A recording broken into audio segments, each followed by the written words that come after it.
Hello everyone, welcome back to my channel.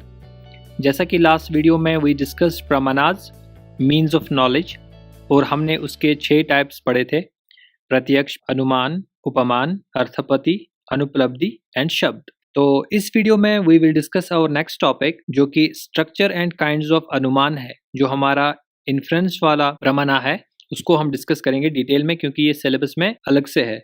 बहुत सारों को जो है इंडियन लॉजिक डिफ़िकल्ट लगता है, स्पेशली जब हम इन्फ्रेंस के कॉन्सेप्ट्स की बात करें, क्योंकि इसमें जो है कुछ ज़्यादा ही जार्गन्स यूज़ किए जाते हैं और जो हम अपने डे टू डे लाइफ में इस्तेमाल नहीं कर रहे, तो हमको थोड़ा-सा इसीलिए डिफ़िकल्ट लगता है। तो इसको ध्यान से पढ़ना है और रिवाइज़ करना है बार-बार, ताकि आपको जो है एग्ज़ाम में कोई डिफ़िकल्टी ना आए। Now moving to our topic, but उससे पहले अगर आप इस चैनल पे पहली बार आए हैं तो सब्सक्राइब ज़रूर कीजिएगा and do press that bell icon so that जब हमारी नई वीडियो अपलोड हो तो आपको उसकी नोटिफिकेशन पहले ही मिल जाए।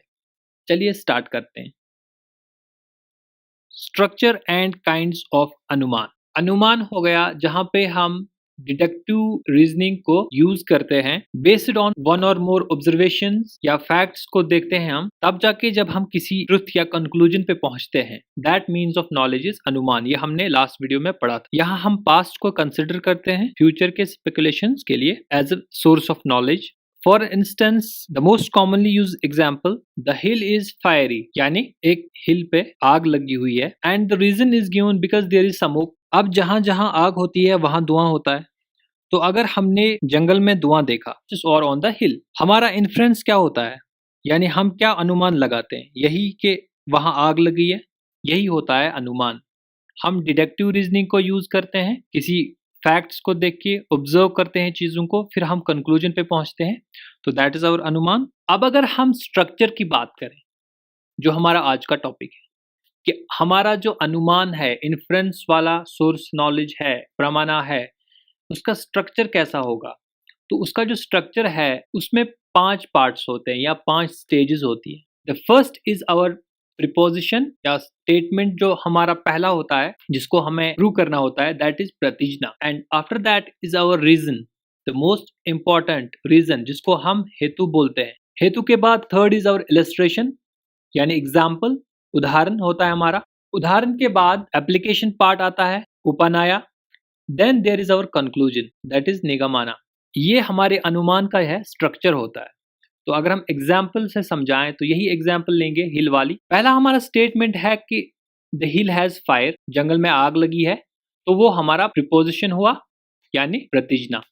अब रीजन क्या है? क्योंकि हमने वहां स्मोक देखा, हमने वहां धुआं उड़ता देखा, तो दैट इज अवर हेतु। अब जहां पे भी धुआं होता है वहां पे आग होती है, ये हमारा इलस्ट्रेशन है, ये हमारा उदाहरण है। जैसे हमारे इंसिनरेटर्स होते हैं जहां पे हम वेस्ट को जलाते हैं, वहां पे आग होती है और वहां से धुआं निकलता है, तो दैट इज इंसिनेटर।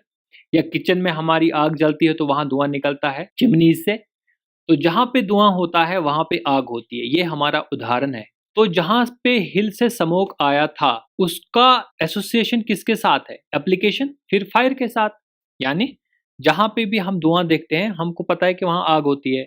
अब हमने हिल पे धुआं देखा तो हमारा ये दिमाग खुद इतना सोचता है कि वहां पे आग लगी होगी। तो दैट इज अवर उपनाया।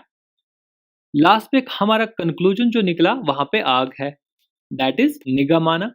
तो this is the structure of anumana और इन्फ्रेंस। मोस्ट इंपॉर्टेंट जो है इसमें, दैट इज आवर हेतु, क्योंकि रीजन की वजह से ही हमारा जो पहला स्टेटमेंट है इसका हम प्रूफ निकालते हैं। जो हमारा प्रतिज्ञा होता है that comes out to be our nigamana. अब जब हमारा कोई भी प्रपोजिशन हो, हमारा जो प्रतिज्ञा होता है, 3 पार्ट्स होते हैं इसके भी। पहला इज अवर साध्य, जो कि हमारी मेजर टर्म है, जिसको हमको देखना होता है कि ट्रू है कि फॉल्स है। And after that we have reason, हमारा हेतु, जिससे हम पता करते हैं कि ये जो हमारा साध्य है ये ट्रू है या फॉल्स है। एंड माइनर टर्म ही हमारा जो कि पक्ष जिसको कहते हैं। तो इन 3 टर्म्स के बेसिस पे ही हम जो है अनुमान या इन्फ्रेंस का जो स्टेटमेंट है उसको उसके स्ट्रक्चर के हिसाब से समझते हैं और नॉलेज गेन करते हैं। Moving forward is types of inference. तो जब हम क्लासिफिकेशन की बात करें तो देयर आर मैनी क्लासिफिकेशंस। अगर हम साइकोलॉजिकल बेसिस पे करें तो इन्फ्रेंस दो टाइप का होता है। First is our svarthanumana, second is our pararthanumana. सवर्था का मतलब है कि जब हम किसी आर्गुमेंट का जो कंक्लूजन है उसको अपनी कन्विक्शन के लिए निकालते हैं, खुद को समझाने के लिए, सेल्फ, दैट इज सवर्थानुमाना। सपोज इंसान ने धुआं देखा, उसको मालूम है कि धुआं आग से निकलता है, तो उसको समझ आ गया कि आग लगी है। तो सेकंड इज अवर परर्थानुमाना। परथा होता है जब हमें दूसरों को कन्विंस करना हो कि this is the conclusion based on this statement, these facts. इन चीज़ों को देख के हम इस कंक्लूजन पे पहुंचते हैं। जब आपको दूसरों को ये सब कन्विंस करना हो, उनको समझाना हो, तो दैट इज परर्थानुमाना। तो ये था हमारा साइकोलॉजिकल बेसिस। और आगे बढ़ते हैं। अब जो हमारा सवर्थानुमाना है, खुद को समझाने के लिए हमारा जो स्ट्रक्चर है, जिसमें हमारे लगभग 6 पार्ट्स हैं, तो खुद को समझाने के लिए या तो पहले 3 या तो लास्ट के 3, प्रतिज्ञा, हेतु, उदाहरण, ये 3 जो है पार्ट्स काफ़ी हैं खुद को कन्विंस करने के लिए। बट जब हम बात करते हैं टू कन्विंस अदर्स, परर्थानुमाना की, तो यहाँ पे हमारे 6 के 6 जो है पार्ट्स ऑफ स्ट्रक्चर ज़रूरी हैं दूसरे को कन्विंस करने के लिए। मूविंग फॉरवर्ड, एक और क्लासिफिकेशन है जो कि मोस्ट इम्पॉर्टेंट है, that is based on the nature of व्याप्ति। व्याप्ति बहुत ही इंपॉर्टेंट कॉन्सेप्ट है जो हम अगले वीडियो में देखेंगे। That is called invariable relation, यानी कि जब हम रिलेशन देखते हैं दो स्टेटमेंट्स के दरमियान, दैट्स आवर व्याप्ति। तो इस व्याप्ति के नेचर पे बिटवीन हितु, हमारा जो रीजन है, उसके दरमियान और हमारी जो मेजर टर्म है साध्या, उसके दरमियान जो व्याप्ति है, रिलेशन है, उसके बेसिस पे अनुमान हमारा जो होता है 3 टाइप्स का होता है। फर्स्ट इज पूर्वावत अनुमान, सेकंड इज सिसावत अनुमान, थर्ड इज सामान्य दृष्ट अनुमान। तो व्याप्ति जो होता है, मैंने बोला कि व्याप्ति के बेसिस पे हम यहाँ पे क्लासिफाई करते हैं। तो व्याप्ति हमारा होता है कोरिलेशन बिटवीन 2 फैक्ट्स, जहां एक प्रीमाइसिस हमारा दूसरे को इफेक्ट करता है। उन दोनों प्रीमाइसिस के दरमियान या बीच का जो कोरिलेशन है उसको हम व्याप्ति बोलते हैं। और जो हमारा पहला है that is purvavat anumana, that is when we infer an unperceived effect from a perceived cause. यानी जब किसी कॉज को देख के उसका इफेक्ट बताते हैं, हमने कोई चीज देखी और इससे कोई और चीज होती है, तो हम उसका अनुमान लगाते हैं कि ऐसा हुआ। एज सिंपल एज दैट, वो होता है हमारा पूर्वावत अनुमान। फॉर एग्जाम्पल, हमने बादल देखे आसमान में, तो हम बोलते हैं कि अब बारिश होने वाली है। तो हमने किसी चीज को देखा जो कि दूसरी चीज का कॉज है, यहाँ पे कॉजल रिलेशनशिप है। तो हमको मालूम है कि बादल होते ही बारिश होती है, तो हमने बादल देखे तो हम बता सकते हैं कि अब बारिश होने वाली है। तो हमने यहाँ पे अनुमान लगाया, तो उसको बोलते हैं पूर्वावत अनुमान। जब हम किसी चीज को देखते हैं और उसका इफेक्ट हमने उसको स्पेक्युलेट किया, तो दैट इज पूर्वावत अनुमान। हमारा जो दूसरा टाइप है दैट इज शिशावत अनुमान। शिशावत अनुमान में क्या होता है कि जब हम अनपर्सीव्ड कॉज को परसीव्ड इफेक्ट से, ये इसका उल्टा है, पूर्वावत का उल्टा है। जब हम अनपर्सीव्ड कॉज को परसीव्ड इफेक्ट से निकालते हैं, वो हमारा होता है शिशावत अनुमान। यानी इसमें हम कॉज को निकालते हैं इफेक्ट को देख के। कोई घटना घटी तो हम बोलते हैं कि ये शायद इस वजह से हुआ। हमने कोई चीज देखी तो हम अनुमान लगाते हैं कि ये हुआ होगा, तभी ऐसा हुआ।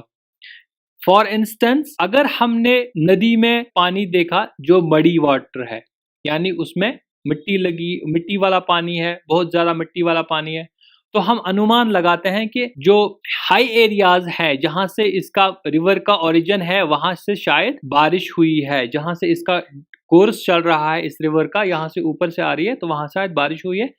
वो हमारा होता है शिशावत अनुमान। अब हमारा थर्ड एंड इंपॉर्टेंट टाइप है दैट इज सामान्य दृष्ट अनुमान। अब जो सामान्य दृष्ट अनुमान है, यहाँ पे हमारा कॉज इफेक्ट रिलेशनशिप नहीं होता। जैसा कि ये वर्ड ही बताता है, सामान्य दृष्ट, सामान्य होता है एक जैसा। यहाँ पे देयर इज नो कॉजेशन, यानी कॉज रिलेशन इफेक्ट नहीं है, but we see things on the basis of uniformity of coexistence. उसका क्या मतलब हुआ? उसका मतलब हुआ होता है कि हम यूनिफ़ॉर्मिटी को जब देखते हैं, किसी चीज़ की यूनिफ़ॉर्म एक जैसा होना बिकॉज़ ऑफ देयर कोएग्जिस्टेंस, यानी कि चीज़ों को एक जैसा होना हमें उनके एट्रिब्यूट्स के बारे में बताता है। जैसा हमारा एक प्रीमाइसेस है, वैसा ही दूसरा प्रीमाइसेस होगा। ये कब होता है? ये तब होता है जब हम चीज़ों को एक ही नज़रिए से देखते हैं, when we perceive things in similar way, और जब हम जनरलाइज़ेशन करते हैं चीज़ों को। सामान्य हो गया ना एक जैसा, तो जब हम जनरलाइज़ेशन करेंगे, सब चीज़ों को एक जैसे देखेंगे, तब हमारा जो इन्फ्रेंस होता है दैट इज़ सामान्य दृष्ट अनुमान। जैसे कि हम बोलते हैं कि सब लड़के एक जैसे होते हैं, तो हमने जनरलाइज़ किया इस कॉन्सेप्ट को। तो ये हमारा इन्फ्रेंस है। Based on behaviour of few boys हमने जनरलाइज़ेशन किया, हमने सबको एक जैसा समझा, सामान्य एक जैसा यूनिफ़ॉर्म। तो दिस इज़ आवर सामान्य दृष्ट अनुमान। फॉर इंस्टेंस एक सब्जेक्ट है और बी दूसरा सब्जेक्ट है, अब ए जैसा होगा वैसा ही बी भी होगा। इसका जो एग्जाम्पल हम लेते हैं यूजुअली मोशन मोमेंट रिलेटेड, जो हम आसानी से समझा सकते हैं कि हम जो है पोजीशन या लोकेशन जब हम मून को देखते हैं बदलते हो, तो हम उससे ये इन्फ्रेंस लगाते हैं कि मून जो है चलती है, मोशन में है। इसको हम कैसे देखते हैं, क्योंकि हमने देखा हुआ है गाड़ियां जब चलती हैं वो एक दूसरे से दूसरी जगह अपनी पोजीशन बदलती हैं, तो हम बोलते हैं ना कि वो चलते हैं, दे आर इन मोशन। तो हमने इसको भी उसी नज़रिए से देखा मून को। हालांकि अगर उसको पता भी नहीं होगा, लेमैन होगा, उसको इसकी नॉलेज नहीं है कि moon is already in revolution and rotation, तो वो इससे भी इन्फ्रेंस लगा सकता है कि मैं यहाँ पे था, अब मैं चला और मैं इस जगह पे पहुंचा। इसी तरह मून जो थी शाम को यहाँ थी, अब आधी रात को यहाँ पे पहुंची, इसका मतलब है ये भी चलती है, मून भी चलती है। तो जब हम एक जैसी नजरिए से देखते हैं चीजों को, दैट इज सामान्य दृष्ट अनुमान। तो these were some types of our अनुमान, वो नॉलेज जो हम डिडक्टिव रीजनिंग से निकालते हैं on the basis of past experiences और पास्ट नॉलेज, तब जाके हम फ्यूचर की स्पेकुलेशन करते हैं, अनुमान लगाते हैं चीज़ों का। तो this was one of the topics जो कि एनटीए के नेट में आता है। इसमें यूजुअली जितने भी ये टर्म्स हैं इनको याद रखिएगा। कहीं भी और प्रॉब्लम हो तो feel free to contact me in comments below. और इस वीडियो को यहीं ख़त्म करते हैं। अगली वीडियो में हम व्याप्ति देखेंगे और फैलेसीज देखेंगे इंडियन लॉजिक के हिसाब से।